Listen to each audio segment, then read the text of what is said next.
ಮಹತೋಬಾರ ಶ್ರೀ ಅನಂತೇಶ್ವರ ಸ್ವಾಮಿ ದೇವಸ್ಥಾನ ಬಳ್ಳಮಂಜದ ಬ್ರಹ್ಮ ಕಲಶೋತ್ಸವದ ಸಂಭ್ರಮದಲ್ಲಿ ಇದೆ. ಮಾರ್ಚ್ 29ರಿಂದ ಏಪ್ರಿಲ್ 6ರ ತನಕ ಇಲ್ಲಿ ಬ್ರಹ್ಮ ಕಲಶೋತ್ಸವ.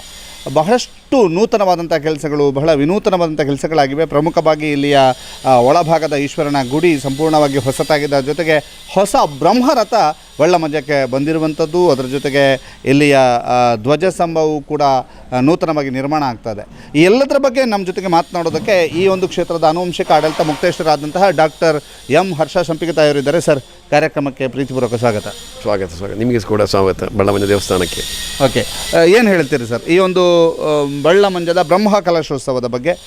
ಮೊದಲ ರಿಯಾಕ್ಷನ್ ಅಂದರೆ ತುಂಬ ಸಂತೋಷ ಆಗ್ತದೆ. ಯಾಕೆಂತ ಹೇಳಿದರೆ ಇಲ್ಲಿ ಊರು ನೀವು ನೋಡ್ಬೋದು, ಸ್ವಲ್ಪ ಒಂದು ಅರ್ಧ ಗಂಟೆಯಲ್ಲಿ ಇಲ್ಲಿ ಶ್ರಮದಾನಕ್ಕೆ ಬರುವಂಥ ನಮ್ಮ ಊರಿನ ಎಲ್ಲ ಗ್ರಾಮಸ್ಥರು ಇಲ್ಲಿ ಸೇರಿಕೊಂಡು ಎಲ್ಲ ಶ್ರಮದಾನದ ಕೆಲಸಗಳನ್ನು ಮಾಡ್ತಾರೆ. ಹಾಗೆ ನನ್ನ ಇದು ನಾನು 3ನೇ ಬ್ರಹ್ಮ ಕಲಶ. ನನ್ನ ಟೈಮ್ ನಾನು ಇದರ ಹಿಂದೆ 1992 ಮತ್ತು ಅದರ ಹಿಂದೆ 84 2 ಸಲ ಆಗಿದೆ ಬ್ರಹ್ಮ ಕಲಶ. ಇದು ವಿಭಿನ್ನ. ಯಾಕೆಂತೇಳಿದರೆ ಇಲ್ಲಿ ಬ್ರಹ್ಮಕಲಶ, ಈಶ್ವರ ಗುಡಿ ಮತ್ತು ಕೊಡಿಮರ ಅಂದರೆ ಧ್ವಜಸ್ತಂಭ ಮತ್ತು ಅದರ ಮೇಲೆ ಬ್ರಹ್ಮರಥ, 3 ಕೆಲಸಗಳು ವಿನೂತನ ರೀತಿಯಲ್ಲಿ ಹೊಸದೇ ನಿರ್ಮಾಣ ಆಗ್ತದೆ. ಅದರಿಂದ ಇದಕ್ಕೆ ಹೆಚ್ಚು ಪ್ರಾಮುಖ್ಯತೆ ಈ ಬ್ರಹ್ಮಕಲಶಕ್ಕೆ ಅಂತ ನಾನು ಹೇಳ್ತಾ ಇದ್ದೇನೆ. ಓಕೆ, ಈ ವರ್ಷದ ಬ್ರಹ್ಮಕಲಶೋತ್ಸವ ಹೇಗೆ ವಿಶೇಷವಾಗಿರ್ತದೆ? ವಿಶೇಷ ಹೇಗೆ ಅಂತೇಳಿ ನೀವು ಆಮಂತ್ರಣ ಮಂತ್ರಿಯಲ್ಲಿ ಹಿಡ್ಕೊಂಡಿದ್ದೀರಿ. ಅದರಲ್ಲಿ ನೀವು ನೋಡ್ಬೋದು, ಒಂದೇ ಒಂದು ಧಾರ್ಮಿಕ ಸಭೆ ಅಥವಾ ಯಾವುದೇ ಒಂದು ಸಾಂಸ್ಕೃತಿಕ ಕಾರ್ಯಕ್ರಮಗಳು ಇಲ್ಲ ನಮ್ಮ ಬ್ರಹ್ಮಕಲಶದಲ್ಲಿ. ಕೇವಲ ಒಂದು ನಾಟಕ ಮಾತ್ರ ಇಟ್ಟಿದ್ದೇವೆ ಕೊಡೆಯಲ್ಲಿ. ಯಾಕೆಂತೇಳಿದರೆ ನಾವು ದಿವಸಾಗಲೂ ಸಾಂಸ್ಕೃತಿಕ ಕಾರ್ಯಕ್ರಮ ಅಥವಾ ಧಾರ್ಮಿಕ ಸಭೆ ನಾವು ಇತರ ದಿನಗಳಲ್ಲಿ ನಮಗೆ ಎಲ್ಲಿ ಬೇರೆ ಕಡೆಯಲ್ಲಿ ನೋಡುವಂಥ ಅವಕಾಶವಿರ್ತದೆ. ಆದರೆ ಈ ಬ್ರಹ್ಮಕಲಶ ಟೈಮ್ನಲ್ಲಿ ನಮ್ಮ ತಂತ್ರಿಗಳು ಮಾಡುವಂತಹ ವಿವಿಧ ಧಾರ್ಮಿಕ ವಿಧಿವಿಧಾನಗಳನ್ನು ಜನರು ನೋಡಿಕೊಳ್ಳಿ. ಅದು ಮತ್ತು ಬರುವ ವರ್ಷ ನೋಡಲಿಕ್ಕಿಲ್ಲ, ಇನ್ನು 12 ವರ್ಷದ ಮೇಲೆ ಬೇರೆ ಸಮಯದಲ್ಲಿ ನಿಮಗೆ ಸಿಗುವುದಿಲ್ಲ. ಅದರಿಂದ ನಾವು ಅದಕ್ಕೆ ಪ್ರಾಶಸ್ತ್ಯ ಕೊಟ್ಟು ಪ್ರತಿಯೊಂದು ಭಕ್ತಾದಿಗಳು ಕೂಡ ನಮ್ಮ ದೇವಸ್ಥಾನದ ಒಳಗೆ ನಡೆಯುವಂಥ ಕಾರ್ಯಕ್ರಮವನ್ನು ನೋಡಿಕೊಂಡು ಅದನ್ನು ಸಂತೋಷ ಪಡಲಿ ನಾನು ಕೇಳ್ಕೊಳ್ತಾ ಇದ್ದೇನೆ. ಅದರೊಂದಿಗೆ ನಾವು ಅಲ್ಲಿ ಒಳಗೆ ಹೋಗಲಿಕ್ಕೆ ಆಗದಿದ್ದರೂ ಕೂಡ ಇಲ್ಲಿ 3 ಕಡೆಯಲ್ಲಿ LED ಸ್ಕ್ರೀನನ್ನು ಹಾಕಿ ಅವರಿಗೆ ತೋರಿಸಲಿಕ್ಕಿದ್ದೇವೆ. ಓಕೆ ಸರ್, ಒಳಭಾಗದಲ್ಲಿ ಏನೇನಾಗಿದೆ ಸಂಪೂರ್ಣವಾಗಿ ನಮಗೆ ವಿವರಿಸಬೇಕು ಸರ್. Over to you. ಸಂಪೂರ್ಣ ಒಳಭಾಗದ ಚಿತ್ರಣವನ್ನು ನೀವು ನಮಗೆ ಕಟ್ಟಿಕೊಡಬೇಕು. ಬನ್ನಿ, ಒಳಗೆ ಹೋಗುವ ನಾವು. ನಾನು ಈಗ ನವೀಕರಣಗೊಂಡ ಈಶ್ವರ ಗುಡಿ ಮತ್ತು ತೀರ್ಥ ಮಂಟಪದ ಎದುರುಗಡೆ ನಿಂತ್ಕೊಂಡಿದ್ದೇನೆ. ನೀವು ಕಾಣಬಹುದು, ಮುಂಚೆ ಒಂದು ಕಾಂಕ್ರೀಟ್ ಕಟ್ಟಡ ಈಶ್ವರ ದೇವರಿಗಿತ್ತು. ಈ ಸಲ ಅದು ಶಿಲಾಮಯ ಮತ್ತು ತಾಮ್ರದ ಹೊದಿಕೆಯಿಂದ ಕಂಗೊಳಿಸ್ತಾ ಇರುವುದನ್ನು ನೀವು ಕಾಣಬಹುದು. ಸುಮಾರು ಒಂದು 2.5 ವರ್ಷಗಳಿಂದ ಇದರ ಕೆಲಸವನ್ನು ನಾವು ಆರಂಭಿಸಿದ್ದೇವೆ. ಈಗಾಗಲೇ ಸುಮಾರು 99% ಕೆಲಸ ಆಗಿದೆ. ಇನ್ನು ಕೇವಲ ಒಂದು ಕೊನೆಯ ಒಂದು ಪಾಲಿಷ್ ಮಾಡಲಿಕ್ಕೆ ಮಾತ್ರ ಬಾಕಿ ಇರುವಂಥದ್ದು. ಇಲ್ಲಿ ನಾವು ನೋಡುವಂಥದ್ದು ಈ ಈಶ್ವರ ಗುಡಿ. ಪ್ರಥಮವಾಗಿ ಇಲ್ಲಿ ನಮ್ಮ ಅನಂತ ದೇವರು ಇಲ್ಲಿ ಬರೋ ಮೊದಲು ಇಲ್ಲಿ ಈಶ್ವರ ಗುಡಿ ಇದ್ದದ್ದು. ಅವರಿಗೆ ಜಾಗ ಕೊಟ್ಟು ನಾವು ಇಲ್ಲಿ ಅನಂತೇಶ್ವರ ದೇವರನ್ನು ಪ್ರತಿಷ್ಠೆ ಮಾಡಿದ್ದು. ಮತ್ತೆ ಅದು ಕುಡುಪಿಂದ ಬರುವಾಗ ಎರಡು ದೇವರು, ಒಂದು ಕುಡುಪಿನಲ್ಲಿ ಇರುವಂಥದ್ದು ಅನಂತ ಪದ್ಮನಾಭ, ಇಲ್ಲಿ ಅನಂತೇಶ್ವರ ದೇವರು ಇಲ್ಲಿ ಬಂದದ್ದು. ನಮ್ಮ ಈ ಈಶ್ವರ ಗುಡಿಯ ಮೊದಲ ಮುಂಭಾಗದಲ್ಲಿ ಕಾಣುವಂಥ ಮೂಲಸ್ಥಾನದಲ್ಲಿ ಪ್ರಥಮವಾಗಿ ಅಲ್ಲಿ ಉದ್ಭವಿಸುವವರು. ಮತ್ತು ಇಲ್ಲಿ ನಾವು ಅವರಿಗೆ ಇಲ್ಲಿ ಅನಂತೇಶ್ವರ ದೇವರಿಗೆ ಅಲ್ಲಿ ಗುಡಿಯನ್ನು ಕಟ್ಟಿಕೊಂಡು ಬಂದದ್ದು. ನಮಸ್ತೆ. ನನ್ನ ಹೆಸರು ಸುನೀಲ್ ಮುಚ್ಚಿನಾಯ ಅಂತೇಳಿ. ನಾನು ಕಳೆದ 5 ವರ್ಷಗಳಿಂದ ಇಲ್ಲಿಯ ಪ್ರಧಾನ ಅರ್ಚಕನಾಗಿ ಸೇವೆ ಸಲ್ಲಿಸ್ತಾ ಇದ್ದೇನೆ. ಈ ಶ್ರೀ ಕ್ಷೇತ್ರ ಮಹತೋಬಾರ ಶ್ರೀ ಅನಂತೇಶ್ವರ ದೇವಸ್ಥಾನದ ಐತಿಹ್ಯ ಅಂತೇಳಿದರೆ, ಒಂದು ಕಳೆದ ಸಾಧಾರಣ 600 ವರ್ಷಗಳ ಹಿಂದಿನ ಒಂದು ಐತಿಹ್ಯದ ಕಥೆಯ ಪ್ರಕಾರ ಮಂಗಳೂರು ಸಮೀಪ ಇರುವ ಆ ಕುಡುಪು ಎಂಬ ಕ್ಷೇತ್ರ, ಆ ಕ್ಷೇತ್ರದಿಂದ ಅಲ್ಲಿರುವಂತಹ ಅನಂತ, ಪದ್ಮನಾಭ, ಸುಬ್ರಹ್ಮಣ್ಯ ಎಂಬ 3 ಸನ್ನಿಧಾನಗಳಿದ್ದವು. ಅಲ್ಲಿ ಆ ಭೂತಬಲಿ ಉತ್ಸವಾದಿಗಳು ನಡೆಯುವಾಗ ಸಂದರ್ಭದಲ್ಲಿ ಯಾರು ಒಳಗೆ ಹೋಗಬಾರ್ದು. ಸುಬ್ರಹ್ಮಣ್ಯ ಒಳಗೆ ಹೋದ ಅಂತೇಳಿ ಅಲ್ಲಿಯ ಪದ್ಮನಾಭ ದೇವರು ಕೋಪಿಸಿಕೊಂಡು ನೀನು ಈ ಕ್ಷೇತ್ರ ಬಿಟ್ಟು ಹೋಗಬೇಕು ಅಂತ ಹೇಳಿದರು. ಅವರು ಕ್ಷೇತ್ರ ಬಿಟ್ಟು ಶ್ರೀ ಕ್ಷೇತ್ರ ಸುಬ್ರಹ್ಮಣ್ಯದ ಕಡೆಗೆ ಬರ್ತಾ ಇರಬೇಕಾದ್ರೆ ಅನಂತ ದೇವರು ಕೂಡ ಅವರೊಟ್ಟಿಗೆ ಬಂದು ಅವರನ್ನು ಹುಡುಕಿಕೊಂಡು ಬಂದದ್ದು ಅಂತ ಐತಿಹ್ಯ. ಹುಡುಕಿಕೊಂಡು ಬರುವಾಗ ಇಲ್ಲಿಯ ಕುತ್ಯಾರು, ನಾಳ ಕೆಲವು ಕ್ಷೇತ್ರಗಳಲ್ಲಿಲ್ಲ ನೆಲೆಯನ್ನು ಕೇಳಿ ಎಲ್ಲಿ ಕೂಡ ಅವರಿಗೆ ಅಲ್ಲಿಯ ಸ್ಥಳೀಯ ದೇವತೆಗಳು ಅಥವಾ ಸ್ಥಳೀಯ ಅವರು ನೆಲೆಯನ್ನು ಕೊಡದೇ ಇದ್ದಾಗ ಬಳ್ಳಮಂಜದ ಈ ಕ್ಷೇತ್ರದಲ್ಲಿ ಬೈದೇತಿ ಎಂಬ ಒಬ್ಬರು ಮಾರುವ ಒಂದು ಅಂಗಡಿ ಇತ್ತು. ಆ ಅಂಗಡಿಯಲ್ಲಿ ಅಳತೆಯ ಪ್ರಮಾಣ ಆ ಬಳ್ಳದಲ್ಲಿ ನಾಗರೂಪದಲ್ಲಿ ಅನಂತ ದೇವರು ಉದ್ಭವಿಸಿದ್ರು. ಅದರಿಂದ ಈ ಕ್ಷೇತ್ರಕ್ಕೆ ಬಳ್ಳಮಂಜ ಎಂಬ ಐತಿಹ್ಯ ಬಂತು.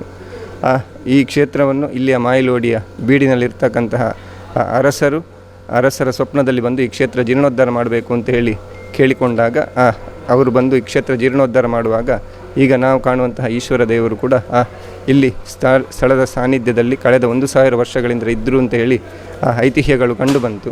ಕಂಡುಬಂದ ಮಾಹಿತಿಯ ಪ್ರಕಾರವಾಗಿ ಅರಸ ಇಲ್ಲಿ ದೇವಸ್ಥಾನಾದಿಗಳನ್ನು ನಿರ್ಮಿಸಿ ಪಂಚಪರ್ವಾದಿ ಕಟ್ಲೆಗಳನ್ನೆಲ್ಲ ನಿರ್ಮಿಸಿ ಇಲ್ಲಿ ಪೂಜಾದಿಗಳು ನೆರವೇರಿಸಿಕೊಂಡು ಬರಬೇಕು ಅಂತ ಹೇಳಿ ಒಂದು ಅಪ್ಪಣೆ ಮಾಡಿದರು. ಅನೂಚನವಾಗಿ 600 ವರ್ಷಗಳಿಂದ ಆ ಪರಂಪರೆ ನಡೆದುಕೊಂಡು ಬಂತು. ಕಾಲಾಂತರದಲ್ಲಿ ಆ ಮಾಯಿಲೋಡಿ ಬೀಡಿನಲ್ಲಿ ಯಾವುದೇ ಅರಸರಿಲ್ಲದಿದ್ದಾಗ ಇಲ್ಲಿಯ ಅರ್ಚಕರಾಗಿದ್ದಾರೆ ಸಂಪಿಕಿತ್ತಾಯ ಮನೆತರವರು ಆ ಅಧಿಕಾರವನ್ನು ತೆಗೆದುಕೊಂಡು ಆ ಅಧಿಕಾರದ ಮುಖಾಂತರವಾಗಿ ಅನಾಚೂನವಾಗಿ ಕಳೆದ 400 ವರ್ಷಗಳಿಂದ ಅವರ ಮನೆತನದವರೇ ಈ ಅಧಿಕಾರಾದಿಗಳನ್ನು ನಡೆಸಿಕೊಂಡು ಈ ದೇವಸ್ಥಾನದ ಸರ್ವತೋಮುಖ ಅಭಿವೃದ್ಧಿಯಲ್ಲಿ ನಡೆಸಿಕೊಂಡು ಬರ್ತಾ ಇದ್ದಾರೆ.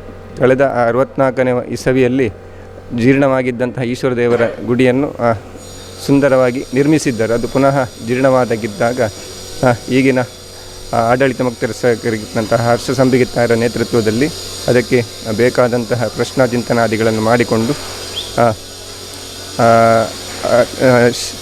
ಶಿಲಾಮಯವಾಗಿರ್ತಕ್ಕಂತಹ ಈ ದೇವಾಲಯವನ್ನು ನಿರ್ಮಿಸಿದ್ದಾರೆ.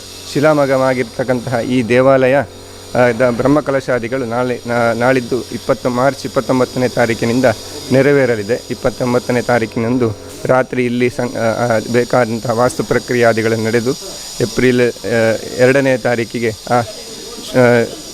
ಈಶ್ವರ ದೇವರ ಪ್ರತಿಷ್ಠೆ, 5ನೇ ತಾರೀಕು ಬ್ರಹ್ಮಕಲಶಾಭಿಷೇಕ, ನಂತರ ದೇವರಿಗೆ ನೂತನ ಬ್ರಹ್ಮರಥ ಸಮರ್ಪಣೆ ಆಗಿದೆ. ಆ ಬ್ರಹ್ಮರಥದಲ್ಲಿ ರಥೋತ್ಸವ ಇತ್ಯಾದಿ ಕಾರ್ಯಕ್ರಮಗಳೆಲ್ಲ ಜರುಗಲಿದೆ. ಎಲ್ಲ ಭಕ್ತರು ಕೂಡ ಬಂದು ಈ ದರ್ಶನ ಪಡೆದುಕೊಂಡು ಈ ಎಲ್ಲ ಸಂಭ್ರಮದಲ್ಲೂ ಭಾಗಿಯಾಗಬೇಕು ಅಂತೇಳಿ ದೇವಸ್ಥಾನದ ಪರವಾಗಿ ನಾನು ಕೇಳಿಕೊಳ್ತೇನೆ. ಪೂಜಾ ವಿಧಿವಿಧಾನಗಳಲ್ಲಿ ಯಾವ ರೀತಿಯಾಗಿ ವಿಶೇಷತೆ ಇದೆ ಈ ಬ್ರಹ್ಮಕಲಶದ ಸಂದರ್ಭದಲ್ಲಿ? ಬ್ರಹ್ಮಕಲಶದಲ್ಲಿ ಕೆಲವು ರೀತಿ ವಿಶೇಷ ಪ್ರಕ್ರಿಯೆಗಳನ್ನೆಲ್ಲ ನಾವು ಮಾಡಿಕೊಳ್ಬೇಕಾಗ್ತದೆ. ಯಾಕೆಂತ ಹೇಳಿದರೆ, ಒಂದು ಹೊಸದಾದ ವಸ್ತುವನ್ನು ನಿರ್ಮಾಣ ಮಾಡಿದಾಗ ಅದರಲ್ಲಿ ಕೆಲವು ರೀತಿಯಾದಂತಹ ಅಶುದ್ಧಾದಿಗಳು ಬರುವ ಸಾಧ್ಯತೆಗಳಿರ್ತದಂತೆ. ಈಗ ನಾವು ಮನೆಗೆ ಹೊಸ ಬಟ್ಟೆ ತಂದಾಗ ಹೊಸ ಬಟ್ಟೆ ಹಾಗೆ ಉಡುವುದಿಲ್ಲ, ಅದನ್ನೊಮ್ಮೆ ನೀರಿಗೆ ಹಾಕಿ ತೊಳೆದುಕೊಂಡು ಆಮೇಲೆ ಉಡ್ತೇವೆ. ಅದೇ ರೀತಿಯಾಗಿ ಹೊಸ ದೇವಾಲಯ ಅಥವಾ ಹೊಸ ವಸ್ತುಗಳನ್ನು ನಾವು ಮಾಡಿದಾಗ ಅದಕ್ಕೆ ಕೆಲವು ರೀತಿಯಾದ ದೈವಿಕ ಕಳೆಯನ್ನು ಚೈತನ್ಯವನ್ನು ನಾವು ತಂದು ಕೊಡಬೇಕಾಗ್ತದೆ. ಖಾಲಿ ಶಿಲೆ ಆಗಿರ್ತದೆ. ಶಿಲೆಯಲ್ಲಿ ನಾವು ಸಾನ್ನಿಧ್ಯ ಬರಬೇಕು ಅಂತಾದರೆ ಅದಕ್ಕೆ ಅರ್ಚಕಸ್ಯ ಪ್ರಭಾವೇಣ ಶಿಲಾಭವತಿ ಶಂಕರ ಅಂತ ಒಂದು ವಾಕ್ಯ. ಅಂದರೆ ಅದಕ್ಕೆ ಸಾನ್ನಿಧ್ಯಾದಿಗಳು, ಮಂತ್ರ ಪ್ರೋಕ್ಷಣೆ, ಅದಕ್ಕೆ ಇರ್ತಕ್ಕಂಥ 25 ಬಗೆಯ ದ್ರವ್ಯಗಳಿದೆ. ಆ ದ್ರವ್ಯಗಳ ಕಲಶವನ್ನು ಪ್ರತಿಷ್ಠಾಪನೆ ಮಾಡಬೇಕು. ಅದೇ ರೀತಿಯಾಗಿ ಉಳಿದ ಎಲ್ಲ ಕಲಶದಲ್ಲಿ ಆ 25 ತತ್ವದೇವತೆಗಳು, ಮಾತೃಕಾ ದೇವತೆಗಳನ್ನೆಲ್ಲ ಆವಾಹನ ಮಾಡಿಕೊಂಡು ಆ ಸಾನ್ನಿಧ್ಯಕ್ಕೆ ಕಲಶದಲ್ಲಿ ಅಭಿಷೇಕ ಮಾಡಿದಾಗ ಸಾನ್ನಿಧ್ಯ ಹೆಚ್ಚು ವೃದ್ಧಿಯಾಗ್ತದೆ.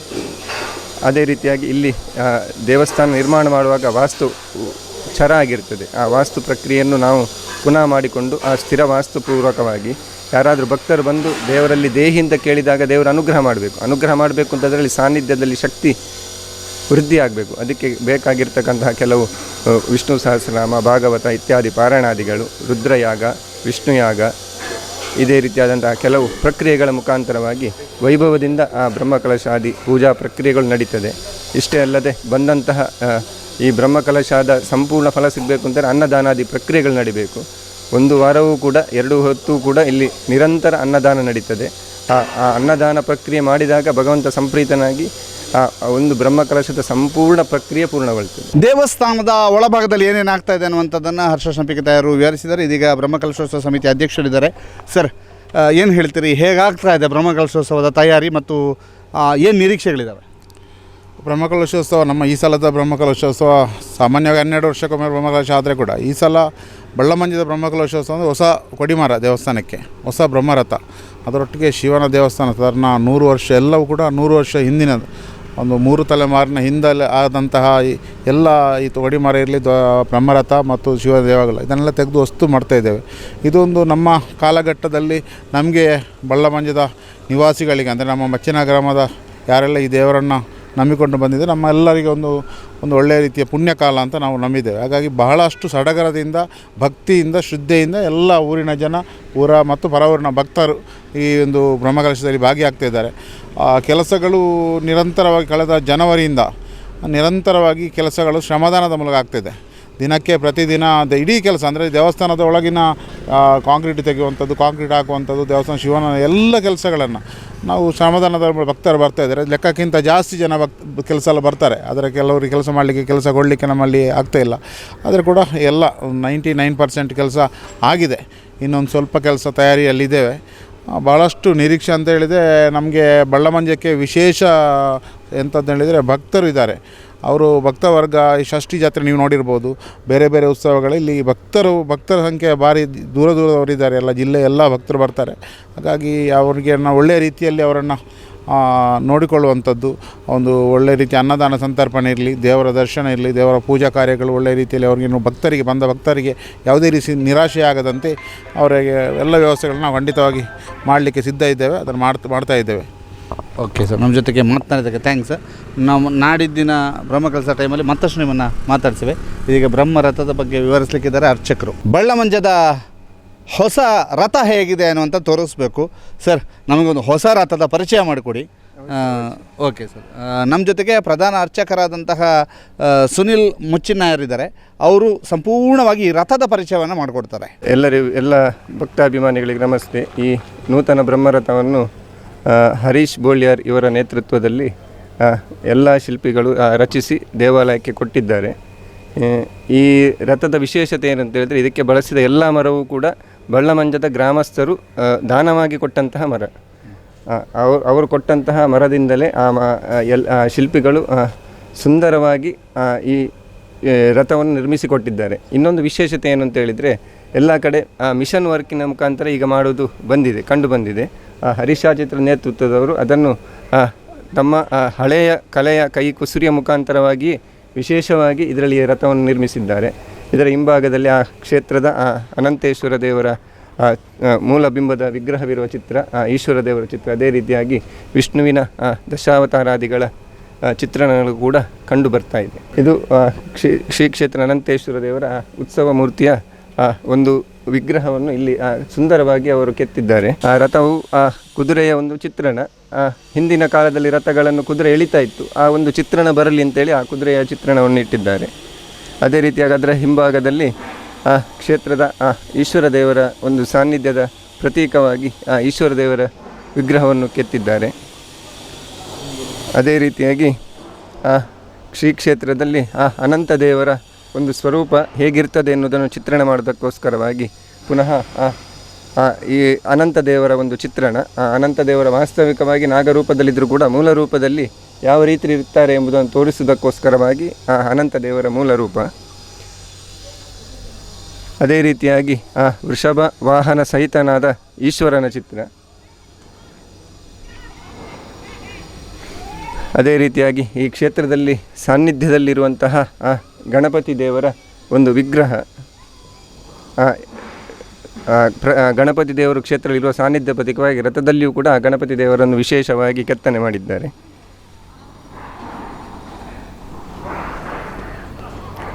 ಅದೇ ರೀತಿಯಾಗಿ ಅನಂತ ದೇವರು ಒಂದು ವಿಷ್ಣು ದೇವರ ಅವತಾರ ಎಂಬ ಪ್ರತೀಕವಾಗಿ ವಿಷ್ಣು ದೇವರ ಒಂದು ಮತ್ಸ್ಯಾವತಾರದ ಒಂದು ಚಿತ್ರಣ.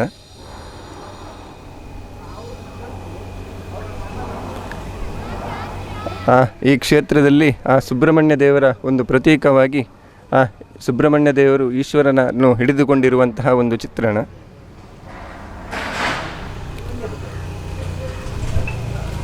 ಅದೇ ರೀತಿಯಾಗಿ ಗರುಡನ ಹೆಗಲ ಮೇಲೆ ಏರಿರುವಂತಹ ಅನಂತ ದೇವರ ಒಂದು ವಿಶೇಷವಾದ ಚಿತ್ರಣವನ್ನು ಕೂಡ ಇಲ್ಲಿ ಮಾಡಿದ್ದಾರೆ. ಅದೇ ರೀತಿಯಾಗಿ ಸುತ್ತಲೂ ಕೂಡ ನಾಗದೇವರ ವಿಶೇಷವಾದಂತಹ ಚಿತ್ರಣಗಳು, ಅದೇ ರೀತಿಯಾಗಿ ವಿಷ್ಣುವಿನ ದಶಾವತಾರದ ಚಿತ್ರಣಗಳು ಅದರ ಮೇಲ್ಭಾಗದಲ್ಲಿ ಸುತ್ತಲೂ ಕೂಡ ವಿಶೇಷವಾಗಿ ನಿರ್ಮಿಸಿದ್ದಾರೆ. ಇಲ್ಲಿಯ ಹೊರೆಕಾಣಿಕೆಯ ಮಡಂತ್ಯಾರು ವಲಯದ ಸಂಚಾಲಕರಾಗಿರುವಂಥ ತುಳಸಿದಾಸ್ ಪೈ ಅವರು ಈಗ ನಮ್ಮ ಜೊತೆಗಿದ್ದಾರೆ. ಸರ್, ಏನು ಬಹಳ ವಿಶೇಷವಾಗಿ ಒಂದು ಅನ್ನದಾನಕ್ಕೆ ಒಂದು ಛತ್ರ ಮಾಡಿದ್ದೀರಿ, ಏನು ಹೇಳ್ತೀರಿ?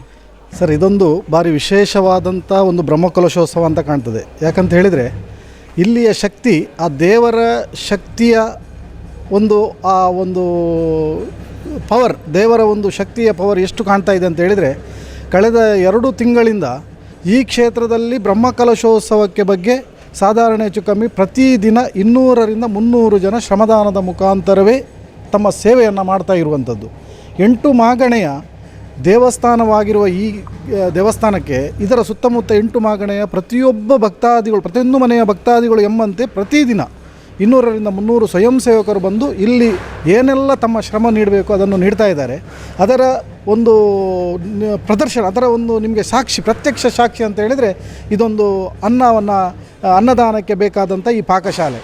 ಇಲ್ಲಿ ನೋಡಿ, ನೀವು ಏನು ನೋಡ್ತಾ ಇದ್ದೀರಿ, ಈ ಅನ್ನ ಪಾಕಶಾಲೆಯಲ್ಲಿ ಎಲ್ಲ ಶ್ರಮದಾನದ ಮುಖಾಂತರ ಮೇಸ್ತ್ರಿಗಳು ಮತ್ತು ಎಲ್ಲರೂ ಸೇರಿಕೊಂಡು ಮಾಡಿರುವಂಥದ್ದು. ಕೇವಲ ಬೆರಳೆಣಿಕೆಯ ದಿನಗಳಲ್ಲಿ ಇಷ್ಟೊಂದು ಅಚ್ಚುಕಟ್ಟಾಗಿ ಮಾಡಿರುವಂಥದ್ದು.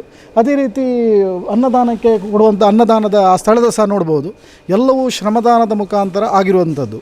ಈ ದೇವರು ಎಲ್ರಿಗೂ ಒಂದು ಒಳ್ಳೆಯ ಒಂದು ಶಕ್ತಿಯನ್ನು ಮತ್ತು ದೇಹದಲ್ಲಿ ಆರೋಗ್ಯವನ್ನು ಕೊಟ್ಟಿರುವುದರಿಂದ ಇದೆಲ್ಲ ಸಾಧ್ಯವಾಗಿದೆ. ಮತ್ತು ಪ್ರಪ್ರಥಮವಾಗಿ ಬರುವಾಗ ಒಂದು 50 ಜನ ಬರ್ತಾಯಿದ್ರು. ಈಗ ನಾನು ಬರ್ತೇನೆ ಹೇಳಿಕೊಂಡು ಬರ್ತಾ ಇದ್ದಾರೆ. ಈಗ ಇಲ್ಲಿ ಮಾಡಲಿಕ್ಕೆ ಕೆಲಸ ಸಹ ಇಲ್ಲ, ಅಷ್ಟು ಕೆಲಸ ಎಲ್ಲ ಪೂರ್ಣ ಆಗಿದೆ. ಮತ್ತು ಇದೊಂದು ವಿಶೇಷವಾದಂಥ ಬ್ರಹ್ಮಕಲಶೋತ್ಸವ. ಯಾಕಂತ ಹೇಳಿದರೆ ಇದು ಬೇರೆ ದೇವಸ್ಥಾನಗಳಿಗೂ ಒಂದು ಮಾದರಿಯಾಗುವಂಥ ಒಂದು ಬ್ರಹ್ಮಕಲಶೋತ್ಸವ. ಯಾಕಂದರೆ ಇಲ್ಲಿ ವೈದಿಕ ಕಾರ್ಯಕ್ರಮಕ್ಕೆ ಒತ್ತನ್ನು ಕೊಟ್ಟಿದ್ದಾರೆ. ನಮ್ಮ ತಂತ್ರಿ ವರ್ಗದವರು ಹೇಳುವಂಥ ಒಂದು ಮಂತ್ರ ಘೋಷಣೆಗಳು ಸ್ಪಷ್ಟವಾಗಿ ಬರಬೇಕು. ಯಾಕಂದರೆ ಬೇರೆ ಧಾರ್ಮಿಕ ಕಾರ್ಯಕ್ರಮ ಮತ್ತು ಮನೋರಂಜನಾ ಕಾರ್ಯಕ್ರಮಗಳು, ಧಾರ್ಮಿಕ ಸಭಾ ಕಾರ್ಯಕ್ರಮಗಳು ಇಲ್ಲದೇ ಇರುವುದು ಯಾಕೆ ಅಂತ ಚಿಂತನೆ ಮಾಡಿದಾಗ ಇಲ್ಲಿಯ ಧಾರ್ಮಿಕ ಕಾರ್ಯಕ್ರಮಗಳು, ದೇವಸ್ಥಾನದಲ್ಲಿ ಬ್ರಹ್ಮಕಲಶೋತ್ಸವಕ್ಕೆ ಯಾವುದೆಲ್ಲ ಧಾರ್ಮಿಕ ಕಾರ್ಯಕ್ರಮಗಳು, ವೈದಿಕ ಕಾರ್ಯಕ್ರಮಗಳು ಆಗಬೇಕು ಅದಕ್ಕೆ ಹೆಚ್ಚಿನ ಒತ್ತನ್ನು ಕೊಟ್ಟಿದ್ದಾರೆ. ಖಂಡಿತವಾಗಿಯೂ ಶ್ರೀ ದೇವರ ಅನುಗ್ರಹದಿಂದ ಈ ಬ್ರಹ್ಮಕಲಶೋತ್ಸವದ ವೈದಿಕ ಕಾರ್ಯಕ್ರಮಗಳು ಆಗಿ ಎಲ್ಲ ಈ 8 ಮಾಗಣೆಯ ಎಲ್ಲ ಮನೆಗಳಲ್ಲಿ ಕುಟುಂಬದಲ್ಲಿ ಒಳ್ಳೆಯ ಒಂದು ದೇವರ ಅನುಗ್ರಹ ಖಂಡಿತ ಸಿಗ್ತದೆ. ಎಲ್ಲರ ಉತ್ತರೋತ್ತರ ಅಭಿವೃದ್ಧಿ ಖಂಡಿತ ಆಗ್ತದೆ ಎಂದು ತಂತ್ರಿವರ್ಯರು ಹೇಳಿದ್ದಾರೆ. ಖಂಡಿತ ಇದು ಸತ್ಯ ಕೂಡ. ಓಕೆ, ಇದು ತುಳಸಿದಾಸ ಬೈಯವರ ಮಾತು. ಬಹಳ ವಿಶೇಷವಾಗಿ ಈ ಒಂದು ಅನ್ನದಾನದ ಪಾಕಶಾಲೆ ಯಾವ ರೀತಿಯಾಗಿ ರೆಡಿಯಾಗಿದೆ ಅನ್ನೋಂಥ ನಿಮಗೆ ತೋರಿಸ್ತಾ ಇದ್ವಿ. ಬಹಳ ವಿಶೇಷವಾಗಿ ಒಲೆಗಳು ರೆಡಿಯಾಗಿವೆ ಮತ್ತು ಅನ್ನ ಬಸಿಯುವಂತಹದ್ದು ಮತ್ತು ಆ ಅನ್ನ ಬಸಿದಂತಹ ನೀರು ಇನ್ನೊಂದು ಇಂಗುಗುಂಡಿಗೆ ಹೋಗಲಿಕ್ಕೆ ಬೇಕಾದಂತಹ ಸ್ವಚ್ಛತಾ ಕಣಿ ಅಂತೇನು ಕರಿತೀವಿ, ಅಂತಹ ಒಂದು ವ್ಯವಸ್ಥೆ ಆಗಿದೆ. ಅದ್ರ ಜೊತೆಗೆ ಅಷ್ಟು ದಿನಕ್ಕೆ ಅಡುಗೆಗೆ ಬೇಕಾದಂತಹ ಕಟ್ಟಿಗೆಯನ್ನು ಕೂಡ ಇಲ್ಲಿ ಸಿದ್ಧಪಡಿಸಿ ಇಡಲಾಗಿರುವಂಥದ್ದು. ನಾವು ನಿಮಗೆ ಕಟ್ಟಿಗೆಯನ್ನು ಕೂಡ ತೋರಿಸ್ತೀವಿ. ಅಂದರೆ ಅವತ್ತಿನ ಒಂದು ಬ್ರಹ್ಮಕಲಶಕ್ಕೆ ಬೇಕಾದಷ್ಟು ಕಟ್ಟಿಗೆ ಮತ್ತು ಅಗತ್ಯ ಬಿದ್ದರೆ ಇನ್ನಷ್ಟು ಕಟ್ಟಿಗೆಯನ್ನು ಕೂಡ ರೆಡಿ ಮಾಡಿಕೊಡಲಿಕ್ಕೆ ಇಲ್ಲಿ ಬಹಳಷ್ಟು 500ಕ್ಕಿಂತ ಹೆಚ್ಚು ಶ್ರಮದಾನದಲ್ಲಿ ನಿರತರಾಗಿರುವಂಥವ್ರು ಇದ್ದಾರೆ. ಅದರ ಜೊತೆಗೆ ಮೇಲ್ಭಾಗದಲ್ಲಿ ಅನ್ನದಾನದ ಸೇವೆಯನ್ನು ಮಾಡೋದಕ್ಕೆ ವಿಶೇಷವಾದಂಥ ಛತ್ರವನ್ನು ರಚನೆ ಮಾಡಲಾಗಿದೆ. ಆ ಛತ್ರವನ್ನು ಕೂಡ ನಾವು ನಿಮಗೆ ತೋರಿಸ್ತೀವಿ. ಆ ಅನ್ನದಾನದ ಸೇವೆಯನ್ನು ಮಾಡೋದಕ್ಕೆ ಛತ್ರವನ್ನು ಕೂಡ ರಚನೆ ಮಾಡಲಾಗಿದೆ. ಇದೀಗ ತಾವು ನೋಡ್ತಾ ಇದ್ದೀರಿ ಅನ್ನದಾನದ ಛತ್ರದ ವ್ಯವಸ್ಥೆ. ಅಂದರೆ ಇಲ್ಲಿಯೂ ಕೂಡ ಶ್ರಮದಾನದ ಮೂಲಕ ಇಲ್ಲಿ ಬಹಳಷ್ಟು ತಟ್ಟನ್ನು ಮಾಡಲಾಗಿದೆ. ಇದೀಗ ಅದಕ್ಕೆ ತಗಡು ಸಹಿತ ವಿಶೇಷವಾದಂತಹ ಚಪ್ಪರವನ್ನು ನಿರ್ಮಿಸಲಾಗ್ತಾ ಇದೆ. ಬಹಳ ವಿಶಾಲವಾದಂಥ ಜಾಗದಲ್ಲಿ ಅನ್ನದಾನದ ಸೇವೆ ನಡೀಲಿಕ್ಕಿದೆ. ಹೀಗೆ ಬಳ್ಳಮಂಜದ ಮಹತೋಬಾರ ಶ್ರೀ ಅನಂತೇಶ್ವರ ದೇವರ ಬ್ರಹ್ಮಕಲಶೋತ್ಸವಕ್ಕೆ ಸಂಪೂರ್ಣ ಬಳ್ಳಮಂಜ ಇದೀಗ ಸಂತಸದಿಂದ ಭಾಗವಹಿಸ್ತಾ ಇದೆ. ಈ ಬ್ರಹ್ಮಕಲಶದ ಕ್ಷಣದ ಅವತ್ತು ಕೂಡ ನಿಮಗೆ ಇಲ್ಲಿಯ ಸಂಪೂರ್ಣ ವಿವರವನ್ನು ಕೊಡುವಂಥ ಪ್ರಯತ್ನ ಸುದ್ದಿ ನ್ಯೂಸ್ ಮಾಡುತ್ತೆ. ಇದು ಬ್ರಹ್ಮಕಲಶೋತ್ಸವಕ್ಕೆ ಮುನ್ನ ಅನಂತೇಶ್ವರನ ಸನ್ನಿಧಿ ಯಾವ ರೀತಿಯಾಗಿ ರೆಡಿಯಾಗಿದೆ ಅನ್ನುವಂಥ ತಿಳಿಸುವಂಥ ಪುಟ್ಟ ಪ್ರಯತ್ನ ಸುದ್ದಿಯಿಂದ. ಕ್ಯಾಮ್ರಾಮ್ಯಾನ್ ವಾನೀಶ್ ಜೊತೆಗೆ ದಾಮೋದರ ದೊಂಡೋಲೆ, ಸುದ್ದಿ ನ್ಯೂಸ್, ಬಳ್ಳಮಂಜ.